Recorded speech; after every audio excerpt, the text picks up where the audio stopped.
Welcome to CM today. నేను మీ మధు.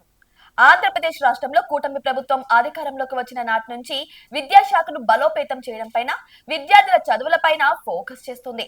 ఈ క్రమంలో విద్యా వ్యవస్థను మెరుగుపరచడం కోసం నడుం బిగించిన ఏపీ ప్రభుత్వం ఈ నెల 10వ తేదీన రాష్ట్ర వ్యాప్తంగా ఒక మెగా పండుగను నిర్వహించడానికి ముహూర్తం ఫిక్స్ చేసింది.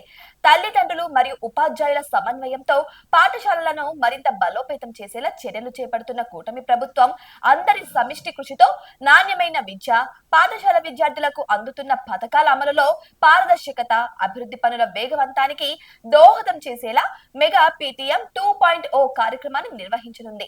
ఇక మెగా పేరెంట్స్ టీచర్స్ మీటింగ్ 2.0 కార్యక్రమాన్ని ఈ నెల 10వ తేదీన రాష్ట్ర వ్యాప్తంగా అన్ని పాఠశాలల్లో ఉదయం 10 గంటల నుంచి సాయంత్రం 5 గంటల వరకు నిర్వహిస్తారు. ఈ సమావేశంలో విద్యార్థులకు అందుతున్న విద్య, తరగతుల నిర్వహణ, వారికి అందిస్తున్న మధ్యాహ్న భోజనం, విద్యార్థులకు అందుతున్నటువంటి కిట్లు వంటి అనేక అంశాలపైన చర్చిస్తారు. ఇక పిల్లల హాజరు నమోదు, విద్యా సామర్థ్యాలపైన కూడా చర్చిస్తూ ఉంటారట.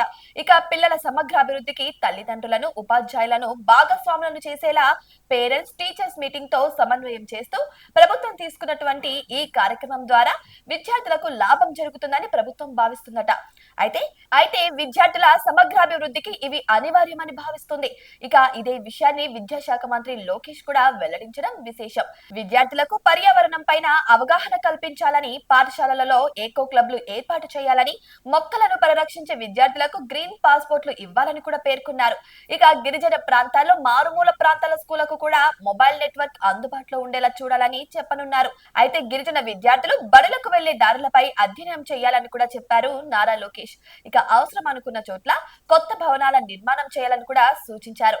అయితే అంతేకాదు ఆగస్టు నాటికి డిఎస్సి నియామక ఉత్తర్వులు కూడా ఇవ్వాలని, నైపుణ్యాభివృద్ధి శాఖ ద్వారా సెప్టెంబర్ లో నైపుణ్యం పోర్టల్ ప్రారంభిస్తామని కూడా నారా లోకేష్ పేర్కొన్నారు. ఇలా ఆంధ్రప్రదేశ్ ప్రభుత్వం అభివృద్ధి దిశగా దూసుకుపోతుందని ఆయన తెలుపుకొచ్చారు. ఇటు విద్యార్థులనే కాకుండా విద్యార్థుల భవిష్యత్తు కోసం కూడా ఆయన ప్రణాళికలు రచించినట్టు తెలుస్తుంది. ఏదేమైనా సరే ఈ ప్రభుత్వంలో విద్యార్థులకు మంచి పథకాలు అందుతున్నాయని, వారి దిశానిర్దేశాలు కూడా కరెక్ట్ గా సాగుతున్నాయని కూడా పలువురు నిపుణులు కూడా సూచిస్తున్నారు. మరి మీకేమనిపిస్తుంది?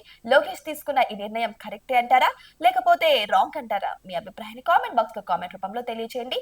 ఇంకా ఏమైనా విద్యార్థులకు అందుబాటులో కావాలి అనుకుంటే మా ఛానల్ కి అప్డేట్ చేయండి. మా ద్వారా మేము కూడా ప్రజలకు చెప్పడానికి ట్రై చేస్తాం. ఇటువంటి మరిన్ని అప్డేట్స్ కోసం మా ఛానల్ ని సబ్స్క్రైబ్ చేసుకోండి.